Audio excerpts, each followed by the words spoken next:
Om Shanti. Good morning बाबा। Good morning बाबा। प्रिय भाई और बहनों, वीडियो पसंद आए तो लाइक करना बिल्कुल नहीं भूलिए। आज की तारीख है 11/9/2021। प्रातः मूल्य ओम शांति बाप दादा मधुबन। आज की साकार मूल्य है बाबा के मीठे मीठे महावाक्य। बड़े ध्यान से सुनेंगे और धारणा भी करेंगे। आज बाबा कहते, मीठे बच्चे, सत्य बाप सच खंड स्थापन करते हैं। तो बाप के पास आए हो नर से नारायण बनने की सच्ची सच्ची नॉलेज सुनने। आज का प्रश्न है, तुम बच्चों को अपने गृहस्थ व्यवहार में बहुत बहुत संभाल कर चलना है। क्यों? उत्तर है, क्योंकि तुम्हारी गत मत सबसे न्यारी है, तुम्हारा गुप्त ज्ञान है, इसलिए विशाल बुद्धि बन सबसे तोड़ निभाना है। अंदर में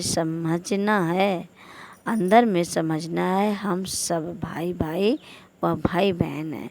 बाकी ऐसे नहीं, स्त्री अपने पति को कहे तो मेरे भाई हो, इससे सुनने वाले कहेंगे इनको क्या हो गया। युक्ति से चलना है। ओम शांति। ओम शांति। रूहानी बाप बैठ बच्चों को समझाते हैं। रूहानी अक्षर न कहे, सिर्फ बाप कहे तो भी अंडरस्टूड है, सही है। यह रूहानी बाप है। बाप बैठ बच्चों को समझाते हैं। सब अपने को भाई भाई तो कहते हैं ही, सब अपने को भाई भाई तो कहते ही हैं। तो बाप बैठ समझाते हैं बच्चों को। सबको तो नहीं समझाते होंगे। गीता में भी लिखा हुआ है, भगवान वाच किसके प्रति? भगवान के हैं सब बच्चे। वह भगवान बाप है तो भगवान के बच्चे सब ब्रदर्स हैं। भगवान ने ही समझाया होगा, राजयोग सिखाया होगा। अभी तुम्हारी बुद्धि का ताला खुला हुआ है। तुम्हारे सिवाय ऐसे ख्यालात और कोई के चल ना सके। जिन जिन को संदेश मिलता जाएगा वह स्कूल में आते जाएंगे, पढ़ते जाएंगे, समझेंगे। प्रदर्शनी तो देखी, अब जाकर ज़्यादा सुने। पहली मुख्य बात है ज्ञान सागर पतित पावन, गीता ज्ञानदाता शिव भगवान बाच। उनको यह पता पड़े कि इन्हों को सिखलाने वाला, समझाने वाला कौन है। वह सुप्रीम सोल, ज्ञान का सागर, निराकार है। वह है ही ट्रुथ। वह सत्य ही बताएगा, फिर उसमें कोई प्रश्न उठ नहीं सकता। तुमने सब छोड़ दिया ट्रुथ के ऊपर, तो पहले तो इस पर समझाना है कि हमको परमपिता परमात्मा ब्रह्मा द्वारा राजयोग सिखलाते हैं। यह राजाई पद है, जिसको निश्चय हो जाएगा कि जो सभी का बाप है वह पारलौकिक बाप बैठ समझाते हैं, वही सबसे बड़ी अथॉरिटी है। तो दूसरा कोई प्रश्न उठ नहीं सकता। वह है पतित पावन। वह जब यहाँ आते हैं तो ज़रूर अपने टाइम पर आते होंगे। तुम देखते हो, यह वही महाभारत लड़ाई है। विनाश के बाद वाइसलेस दुनिया होनी ही है। यह मनुष्य जानते नहीं कि भारत ही वाइसलेस था। बुद्धि चलती नहीं। गॉडरेज का ताला लगा हुआ है, उसकी चाबी एक बाप के पास ही है। इसलिए यह किसको पता नहीं है कि तुमको पढ़ाने वाला कौन है। दादा समझ लेते हैं तब टीका करते हैं, कुछ बोलते हैं। इसलिए पहले यह समझाओ। इसमें लिखा है शिव भगवान वाच, वह तो है ही ट्रुथ। बाप ने तो वह तो है ही ट्रुथ माने सच। बाप है ही नॉलेजफुल। सृष्टि के आदि मध्य अंत का राज समझाते हैं। यह शिक्षा अभी तुमको उस बेहद के बाप से मिलती है। वही सृष्टि का रचयिता है। पति सृष्टि को पावन बनाने वाला है, तो पहले पहले बाप का ही परिचय देना है। उस परमपिता परमात्मा से आपका क्या संबंध है? वह नर से नारायण बनने की सच्ची नॉलेज देते हैं। बच्चे जानते हैं बाप सत्य है, जो बाप ही सचखंड बनाते हैं। तुम यहाँ आए ही हो नर से नारायण बनने। बैरिस्टर पास जाएंगे तो समझेंगे हम बैरिस्टर बनने आए हैं। अभी तुमको निश्चय है हमको भगवान पढ़ाते हैं। कई निश्चय करते भी हैं, फिर संशय आदि हो जाते हैं, तो उनको सब कहते हैं तुम तो कहते थे हमें भगवान पढ़ाते हैं, फिर भगवान को क्यों छोड़ आए हो? संशय आने से ही भगंती हो जाते हैं। कोई न कोई विकर्म करते हैं, भगवान वाच काम महाशत्रु है। उन पर जीत पाने से ही जगत जीत बनेंगे, पावन बनेंगे वही जो पावन दुनिया में जाएंगे। यहाँ है ही राजयोग की बात। तुम जाकर राजाई करेंगे, बाकी जो आत्माएं हैं वह अपना हिसाब चुकतू कर वापस चली जाएंगी। यह कयामत का समय है। अब यह बुद्धि कहती है सतयुग की स्थापना जरूर होनी है। पावन दुनिया सतयुग को कहा जाता है।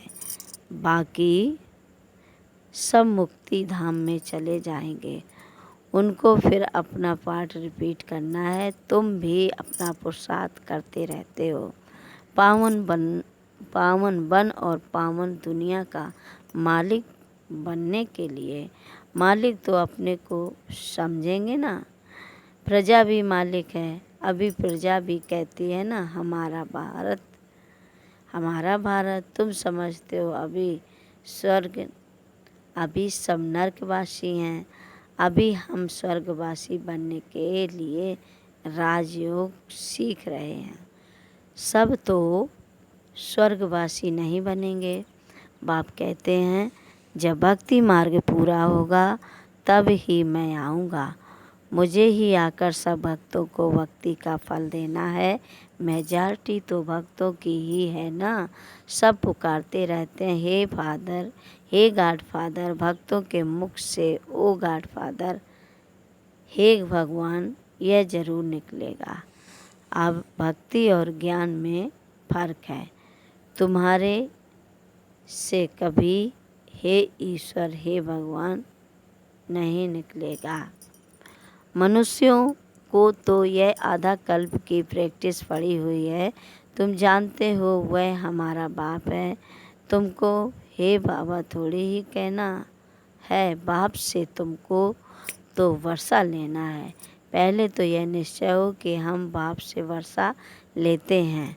बाप बच्चों को वर्षा लेने के अधिकारी बनाते हैं। है तो सच्चा बाप है ना।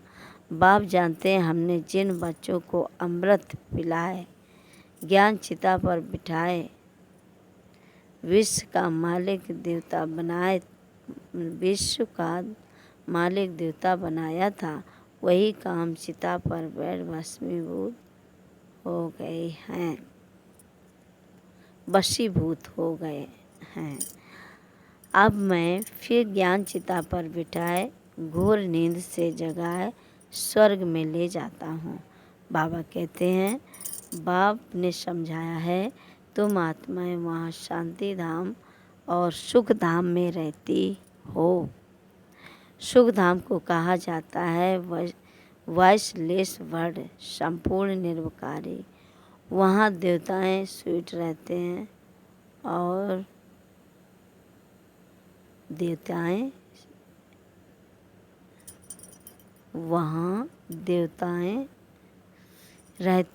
और वह हैं स्वीट होम, आत्माओं का घर। सभी एक्टर उस शांति धाम से आते हैं यहाँ पाठ बजाने।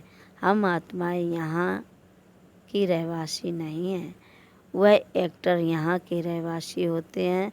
सिर्फ घर से आकर ड्रेस बदली कर फाट बजाते हैं। तुम तो समझते हो हमारा घर शांति धाम है, जहाँ हम फिर वापस जाते हैं। जब सभी एक्टर स्टेज पर आ जाते हैं तब बाप आकर सबको ले जाएंगे, इसलिए उनको लिबरेटर गाइड भी कहा जाता है। दुख हरता सुख करता, तो इतने सारे मनुष्य कहाँ जाएंगे? विचार तो करो, पतित पावन को बुलाते हैं इसलिए अपने मौत के लिए। किस लिए बुलाते हैं? अपने मौत के लिए।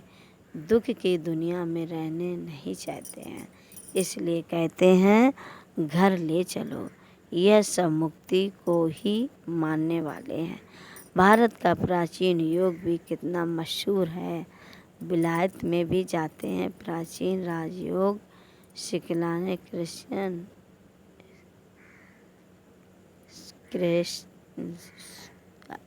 प्राचीन योग भी कितना मशहूर है, विलायत में भी जाते हैं।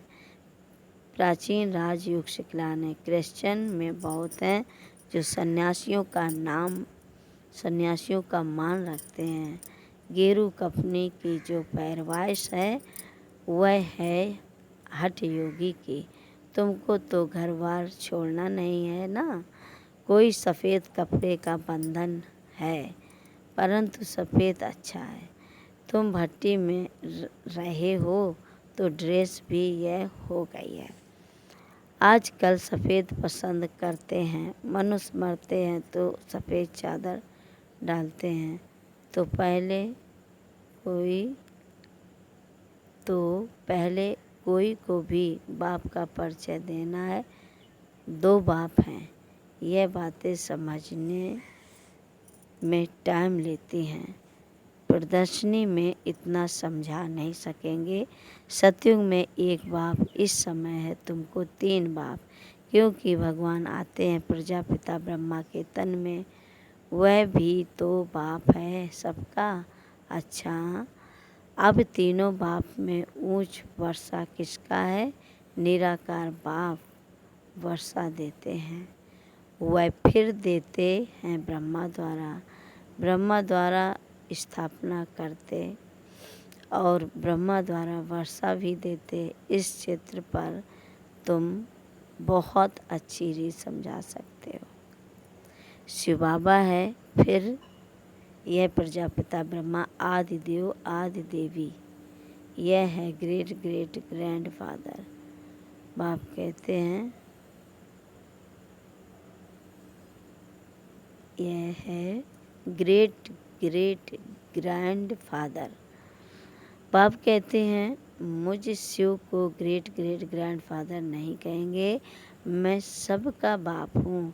यह तो प्रजापिता ब्रह्मा, तुम हो गए भाई बहन, आपस में क्रिमिनल एसाल्ट कर ना सके।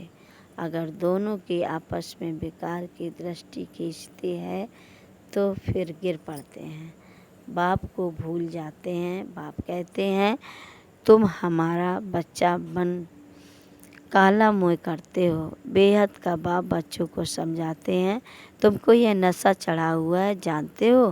गृहस्थ व्यवहार में भी रहना है, लौकिक संबंधियों को भी मुँह देना है। लौकिक बाप को तुम बाप कहेंगे ना, उनको तो तुम भाई नहीं कह सकते। आदरणी हुए में बाप को बाप ही कहेंगे। बुद्धि में है कि यह हमारा लौकिक बाप है, ज्ञान तो है ना। यह ज्ञान बड़ा विचित्र है। आजकल करके नाम भी ले लेते हैं, परंतु कोई विजिटर आदि बाहर के आदमियों के सामने भाई कह दे तो वह समझेंगे इनका माथा खराब हुआ है। इसमें बड़ी युक्ति चाहिए। तुम्हारा गुप्त ज्ञान है, तुम्हारा गुप्त संबंध है। अक्सर करके स्त्रियां पति का नाम नहीं लेती हैं, पति स्त्री का नाम ले सकते हैं। इसमें बड़ी युक्ति से चलना, बड़ी युक्ति से चलना है। लौकिक से भी तोड़ निभाना है, बुद्धि चली जानी चाहिए ऊपर। हम बाप से वर्षा ले रहे हैं, बाकी चाचे को चाचा, बाप को बाप कहना पड़ेगा ना।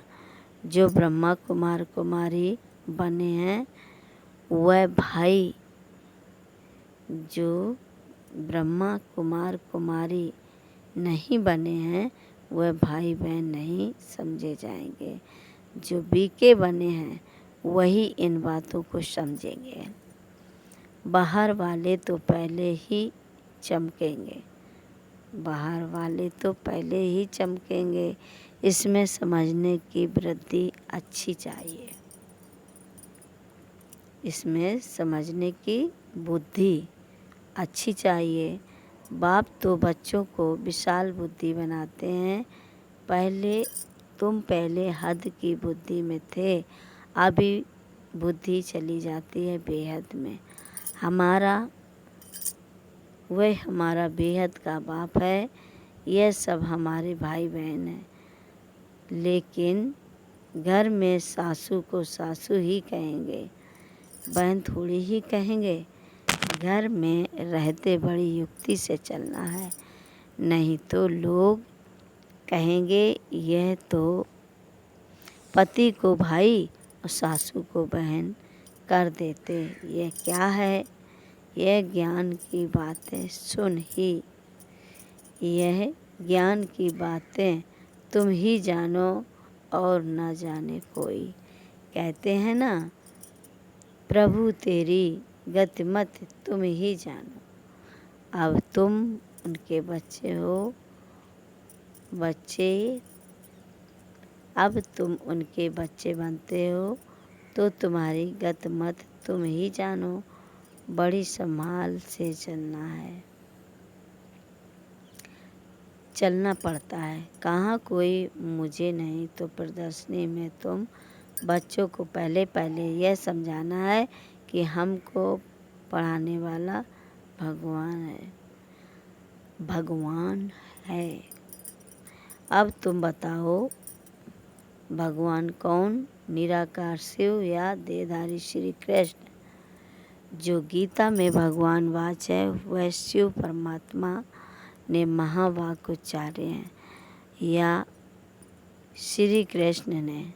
श्री कृष्ण तो स्वर्ग का पहला प्रिंस,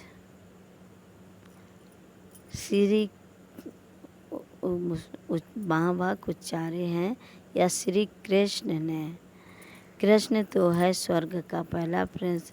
ऐसे तो कह नहीं सकते कि कृष्ण जयंती सो शिव जयंती, शिव जयंती के बाद फिर कृष्ण जयंती। शिव जयंती से स्वर्ग का प्रिंस श्री कृष्ण कैसे बना? वह है समझने की बात। शिव जयंती फिर गीता जयंती, फिर फट से है कृष्ण जयंती। क्योंकि बाप राजयोग सिखलाते हैं ना। बच्चों की बुद्धि में आया है ना, जब तक शिव परमात्मा ना आए तब तक शिव जयंती मना नहीं सकते। जब तक शिव आकर कृष्णपुरी स्थापन ना करे तो कृष्ण जयंती भी कैसे मनाई जाए? कृष्ण का जन्म तो मनाते हैं परंतु समझते थोड़ी ही हैं। कृष्ण प्रिंस था तो जरूर सतयुग में होगा ना। देवी देवताओं की राजधानी होगी जरूर। सिर्फ एक कृष्ण को बादशाही तो नहीं मिलेगी। सिर्फ एक कृष्ण को बादशाही तो नहीं मिलेगी ना, जरूर कृष्णपुरी होगी ना। कहते भी हैं कृष्णपुरी, और फिर यह है कंसपुरी। कृष्णपुरी नई दुनिया और कंसपुरी है पुरानी दुनिया। कहते हैं देवताओं और असुरों की लड़ाई लगी, देवताओं ने जीता, परंतु ऐसे तो है नहीं। कंसपुरी खत्म हुई, कृष्णपुरी स्थापन हुई ना। कंसपुरी पुरानी दुनिया में होगी, नई दुनिया में थोड़े ही यह कंस दैत्य आदि होंगे। यहाँ तो आते हैं, यहाँ तो देखो कितने मनुष्य हैं, सतयुग में बहुत थोड़े हैं, यह भी तुम समझ सकते हो। अभी तुम्हारी बुद्धि चलती है, देवताओं ने तो कोई लड़ाई की नहीं। अब बाबा कहते हैं दैवी संप्रदाय सतयुग में ही होते हैं, आसुरी संप्रदाय यहाँ के हैं। बाकी ने आसुरी संप्रदाय यहाँ हैं, बाकी ना देवताओं और ना असुरों की कोई लड़ाई हुई, ना कौरवों और पांडवों की हुई है। तुम रावण पर जीत पाते हो। बाप कहते हैं इन विकारों पर जीत पानी है तो जगत जीत बन जाएंगे। इसमें कोई लड़ना नहीं है, लड़ने का नाम ले तो वायरलेस हिंसक बन जाए। रावण पर जीत पानी है, परंतु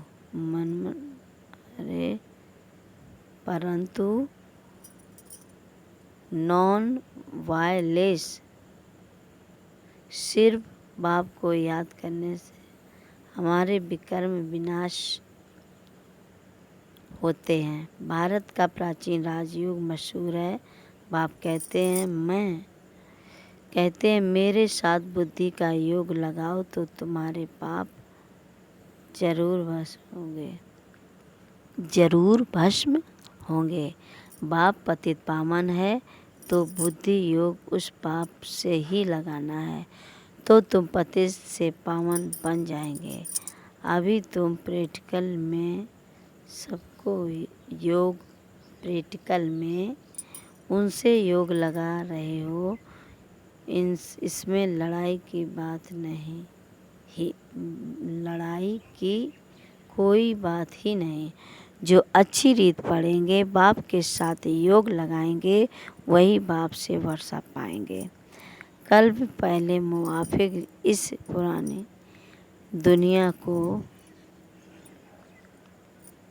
पुरानी दुनिया का विनाश भी होगा।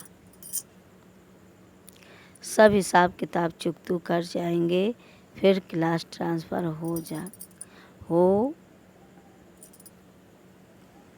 ट्रांसफ़र हो नंबर वार जाकर बैठते हैं ना, तुम भी नंबर वार जाकर वहाँ राज करेंगे।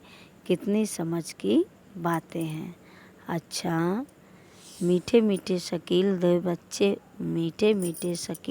दे बच्चों प्रति माता पिता बाप दादा का याद प्यार और गुड मॉर्निंग।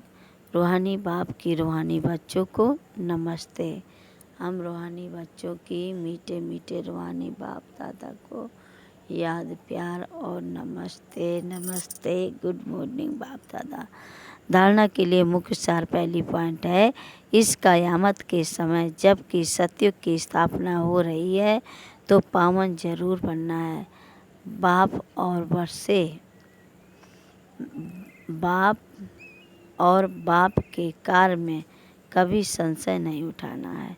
दूसरी पॉइंट है, ज्ञान और संबंध गुप्त हैं, इसलिए लौकिक में बहुत युक्ति से विशाल बुद्धि बनकर चलना है। कोई ऐसे शब्द नहीं बोलने हैं जो सुनने वाले मूंझ जाएं।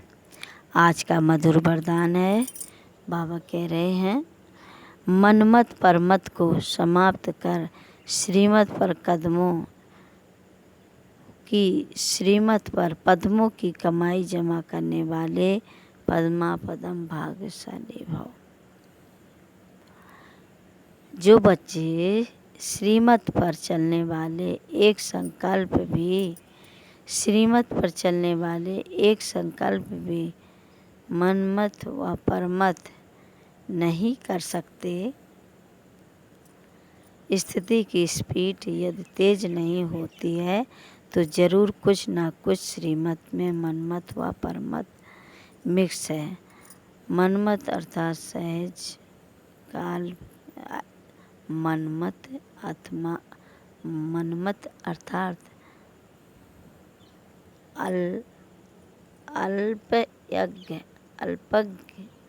अल्पयज्ञ आत्मा के संस्कार अनुसार जो संकल्प उत्पन्न होता है वह स्थिति को डगमग करता है।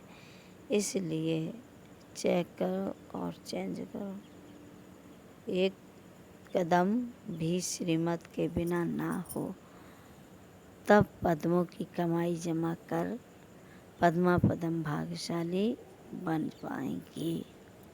आज का स्लोगन है, मन में सर्व के कल्याण की भावना बनी रहे, यही विश्व कल्याणकारी आत्मा का कर्तव्य है। अच्छा, ओम शांति। शुक्रिया बाबा, शुक्रिया बाबा।